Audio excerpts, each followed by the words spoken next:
Assalamualaikum warahmatullahi wabarakatuh. Nama saya Basri. Saya adalah seorang Islamic Life Planner. So, anda boleh hubungi saya di nombor tertera 0184640701 untuk tanya lebih lanjut kalau anda tak faham apa yang telah saya terangkan selama ni.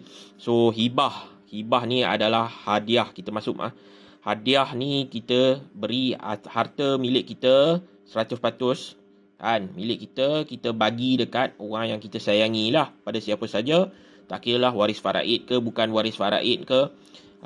So dengan harapan, dengan harapan kasih sayang tanpa mengharapkan sebarang balasan. So hibah ni dia tak boleh ada syarat. Syarat dia tak boleh letak, kan. Contoh, saya hibahkan kereta ni supaya anda nanti bila saya mati nanti anda bagi balik pada anak saya. Itu dah tak jadi hibah, itu amanah, kan. Sama juga kalau kita bagi kat dia duit, nanti dia cakap kat dia, gunalah duit ni untuk buat belanja ini. Dia tak boleh macam tu, sebab dia kena ikhlas. Bila ikhlas, terpulang pada penerima hibah tu untuk buat apa saja yang dia suka. Tak boleh bagi kata saya dah hibahkan ni, okey, nanti kalau saya mati tolong selesaikan hutang-hutang saya. Tak boleh. You kena bagi secara buat amanah. Tu amanah. Itu perbezaan besar antara hibah dengan amanah, kan. Amanah ni dia ada syarat. Bukan kita bagi dekat dia, dia kena laksanakan amanah tu dulu. Okey. So hibah ni sendiri adalah dia harus, hukum dia harus. Tapi bila dia dah berlaku, kita kena laksanakan, wajib laksanakan. Contoh, suami dia nak hibah rumah pada isteri, yes, wajib dia laksanakan, tak boleh batal. Suami bagi dekat kawan, yes, dia kena laksanakan, tak boleh batal. Suami bagi dekat anak, boleh batal bila-bila masa. Suami bagi dekat ayah dia, ibu dia, tak boleh batal. So yang boleh batal adalah ke bawah tu, kepada waris faraid. Kalau bukan waris faraid, tak boleh batal. Jadi dia punya rukun dia mesti ada pemberi, ada penerima, ada aset, ada akad, dan dia ikhlas. Jadi kalau kata mana-mana yang orang kata nak buat hibah, dia pakai hibah takaful tu pun, tu bukan hibah sebenarnya. Sebab kita bayar sikit RM100, kan. Kita walaupun kita kata mencarum, tapi kita dapat 1 juta. Itu dah jadi. Perbezaan nilai tu menyebabkan dia menjadi riba, kan. Tapi orang kata dia, bila kita mencarum dalam takaful ni, bukan kita nak harap balasan. Sebenarnya adalah perlindungan. So sebab tu kita panggil dia tabaruk, menderma. Kita menderma, dia ibarat khairat lah. Dalam khairat tu, kalau ada berlaku kematian, kalau ada berlaku sakit kritikal, kalau ada berlaku TPD, so company dia atau pemegang amanah lah, syarikat takaful ni, dia akan bayar pampasan ikut dengan syarat-syarat yang ada dalam kontrak takaful tu. So dia bukannya hibah macam selalu ejen takaful jual, hibahkan keluarga, sudahkah anda buat hibah.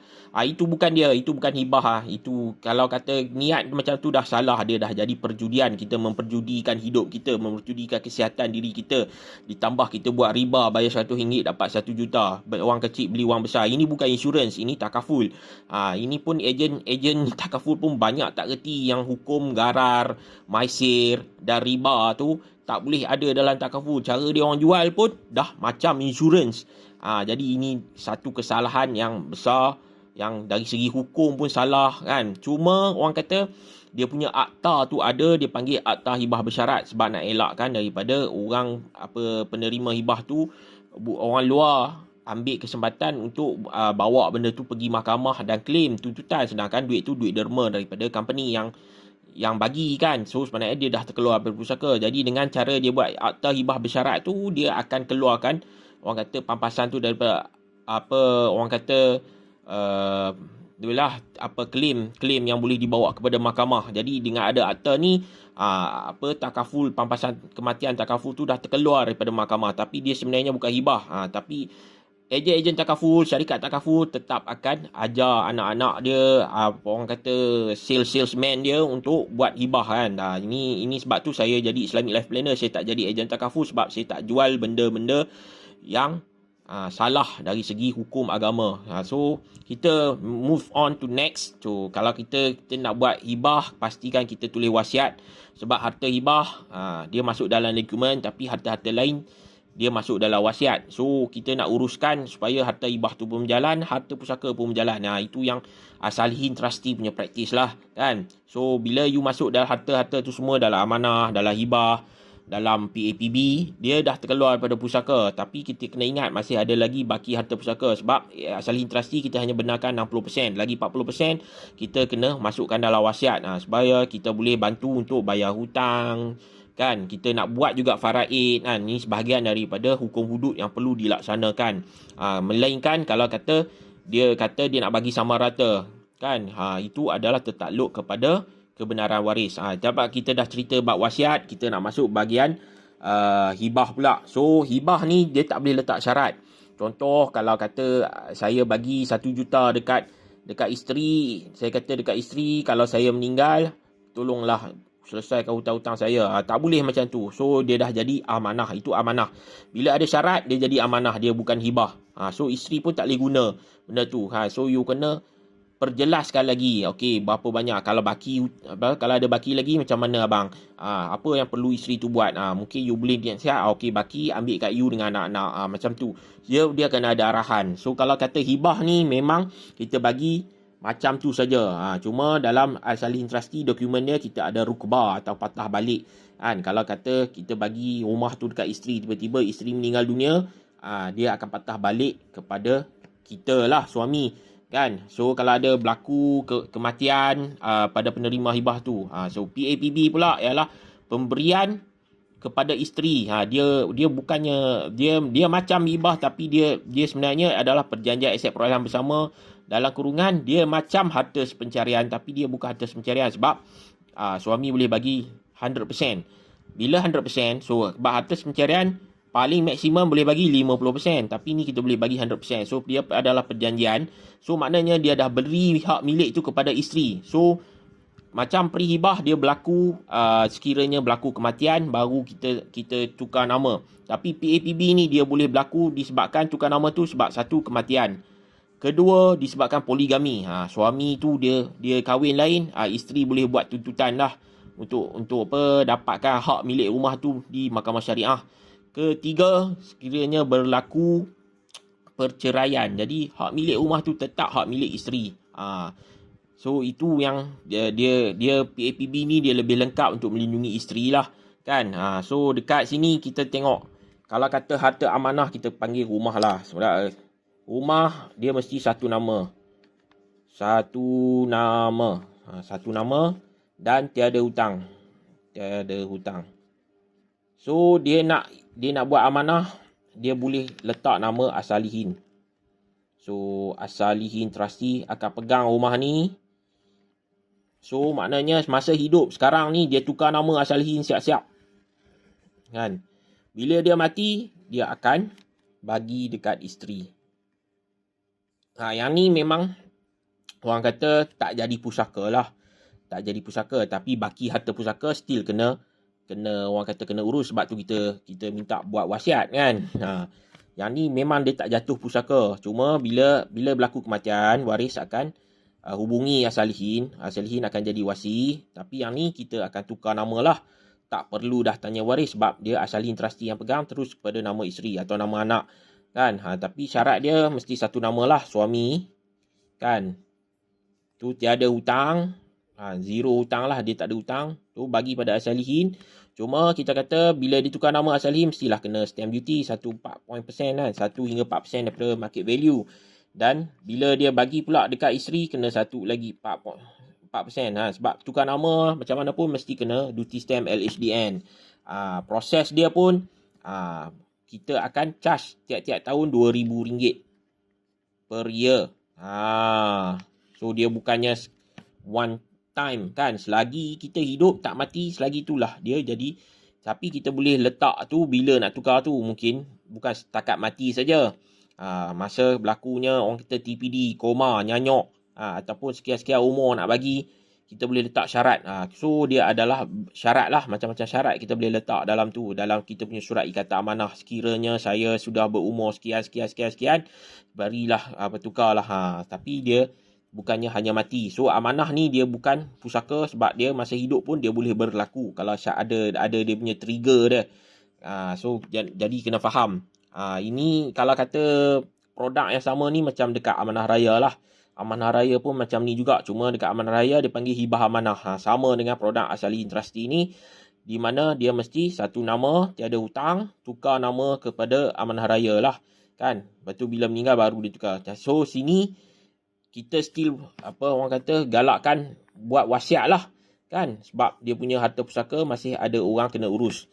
So apa lagi asalin trustee lah yang nak uruskan. Kalau prihibah ni memang kita wajibkan lah buat wasiat, sebab nama dia masih belum tukar, kan, nama.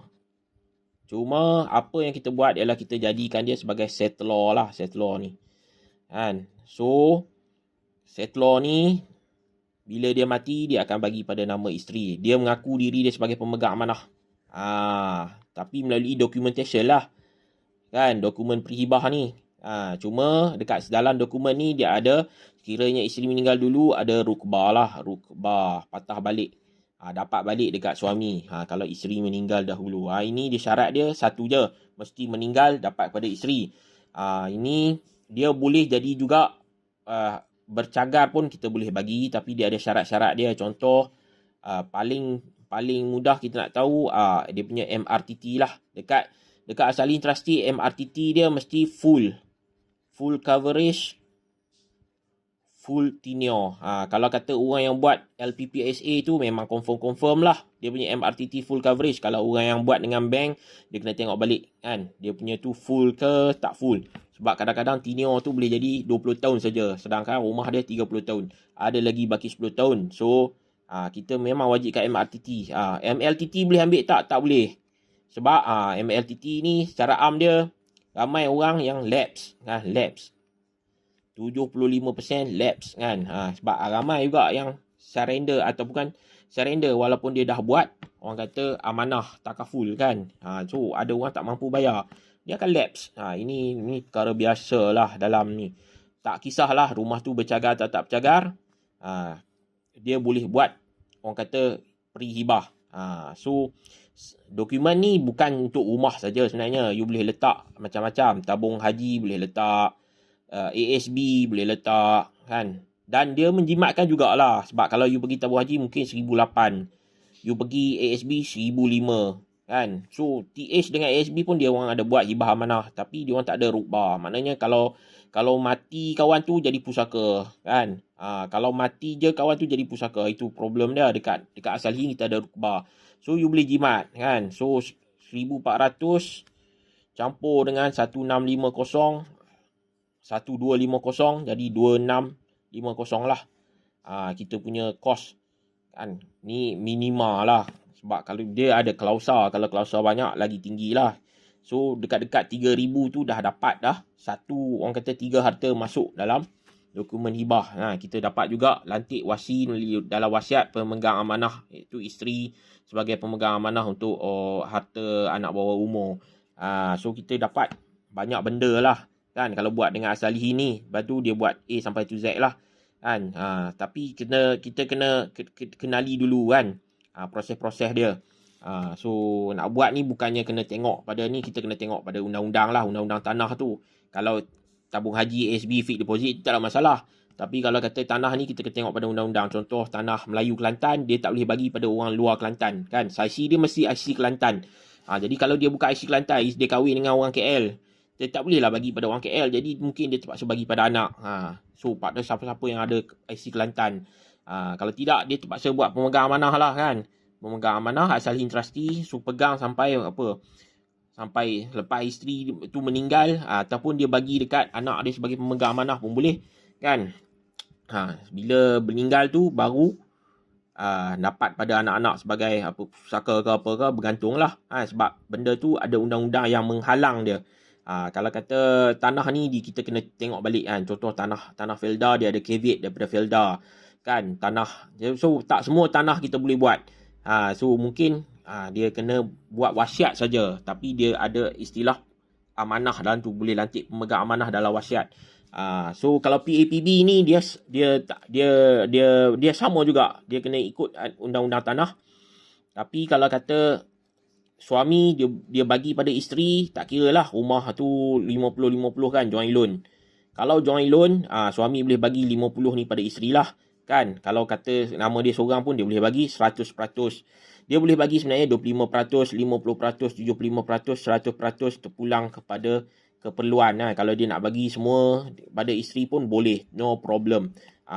Cuma PAPB ni dia lebih sikit daripada perihibah sebab dia ada 3 benda ni akan tukar. Satu, kematian suami lah, kan, kematian. Kedua, poligami, kan. So isteri boleh bawa benda ni ke mahkamah syariah. Ketiga, disebabkan oleh perceraian. So isteri macam mana pun memang akan dapat. Macam mana dia tak ada rukbah. Kalau isteri meninggal, ini akan jadi pusaka isteri lah. Pusaka isteri. So isteri boleh lah, orang kata, buat wasiat nak bagi pada anak-anak. So tak ada masalah. Kalau suami bagi, lepas tu isteri pula buat wasiat bagi pada anak-anak, tak ada masalah, kan, sebab dia dah jadi pusaka isteri. So dalam hal ni, siapa yang 50-50, kalau kata hibah ni macam mana pula? Tak kira lah bercagar tak bercagar. So boleh buat cross hibah. Suami bagi dekat isteri, isteri bagi dekat suami. So masing-masing kena ada rukbah lah, kan. Rukbah ni maksud dia kalau kata suami meninggal dulu dapat balik, kan, kat isteri. Kalau isteri meninggal dulu dapat balik kat suami. So macam mana pun kalau berlaku kematian, dia masing-masing dapat 100% lah. So tapi kena ada dua-dua lah. Isteri kena buat, suami pun kena buat. Jadi kena wasiat plus peribah. Ini yang kita buat dekat Asalihin Trustee. Macam kita tahu, macam kita cakap, akta hibah tak ada dalam undang-undang kita. Kita hanya ada akta hibah bersyarat 2013 yang digunakan di takaful. Jadi nama tu masih nama, orang kata, kalau kata nama geran nama suami, dia akan jatuh pusaka lah, kan. Jatuh pusaka. Sesuatu yang nak elakkan dia daripada bukan jatuh pusaka tu, so kena ada pentadbiran lah, kan. Itu sebab kita minta buat wasiat. Wasiat ni supaya waris faraid tak campur tangan. So waris faraid tak buat kevin. Waris faraid tak pergi, orang kata, senyap-senyap pergi, orang kata, bawa fail geran tu pergi pejabat usaha kecil untuk uruskan. So jadi Asalihin akan pegang semua, kan. Wasi pegang semua. So dia boleh dia tahu, okey, harta ni untuk ditadbir sebagai hibah. So dia terus pergi mahkamah tinggi, kan. Mahkamah tinggi. So kalau kata ada wasiat, so harta pusaka baki yang bukan dalam dokumen hibah, kita akan uruskan sebagai pusaka. So kat sini kita akan tanya waris-waris, dia nak buat faraid ke, dia nak buat sama rata, atau dia nak ikut hasrat ke, itu terpulang, kan. Tapi janji harta hibah tu kita takbir secara berasingan, tapi kita buat serentak lah. Sama juga dengan harta PAPB, dia akan berjalan serentak dengan wasiat. Kita keluarkan daripada harta wasiat. Jadi bila dia dah tak ada dalam wasiat, kita tak akan tanya dah waris. So kita akan laksanakan. So dia akan berjalan serentak lah. Maksudnya kita akan request probate tu dekat mahkamah pada waktu yang sama. So dia akan ada satu je surat kuasa. So dapat pada isteri. So macam biasalah, benda ni memang bukan disebabkan dia bukan faraid ataupun bukan arahan dalam wasiat, jadi dia kena 1 hingga 4% lah market value. Jadi dia lebih jimat daripada kita buat amanah. Sebab amanah dia kena tukar nama, kena dah market value tu, duty stamp, dan bila kita tukar lagi sekali kena duty stamp. Jadi duty stamp 2 kali. Kalau kita buat PAPB atau kita buat perihibah, dia sekali saja sebab berlaku kematian terus tukar. So kat situ penjimatan lah, kan. So saya dah terang dah itu kos-kos yang perlu terlibat. So you boleh sediakan dana yang mencukupi lah, melalui dana takaful, ataupun you boleh simpan sendiri, kan. You boleh letak juga dalam orang kata amanah takaful tu. So you boleh pesan dekat Asalihin supaya selesaikan kos-kos pentadbiran pusaka, kos hibah, apa juga utang gunakan takaful. So baki tu you boleh bagi kepada anak-anak isteri you yang dicintai lah, kan. Ini fungsi dia mudah. Dan dengan Asalihin ni kita orang kata kita dah buat full proof lah, kan, supaya benda tu boleh berjalan. Kita tak nak benda tu nanti ada masalah di kemudian hari. Jadi sebab tu kita kena pairkan dengan wasiat. Sebab harta pusaka memang kena waris juga yang setuju, tapi bila ada masalah, kan, tak lantik wasi, jadi masalah lah. Takutlah takkanlah hibah tu saja nak berjalan, rumah tu saja bertukar nama, kan. Macam mana dengan kereta, macam mana dengan akaun. So kita tak boleh letak macam mana nak bayar hutang sebab dah hibah, mana boleh minta bayar hutang kan. Dekat situ pentingnya kita merancang secara menyeluruh sebab kita kena tengok dari segi hukum, dari segi undang-undang. Macam saya kata, okey. So okey, sampai dekat sini saya minta anda boleh hadam. Mungkin cerita ni sangat-sangat teknikal, sangat susah untuk difahami, tapi kalau anda faham, kalau anda tak apa nak faham, anda boleh hubungi saya di sini 0184640701 untuk maklumat lebih lanjut. Kita boleh discuss, kita boleh rancang kan apa instrumen terbaik untuk elakkan pusaka terbeku, apa instrumen terbaik untuk bagi hibah kepada orang yang kita kasih. Okey, assalamualaikum warahmatullahi wabarakatuh.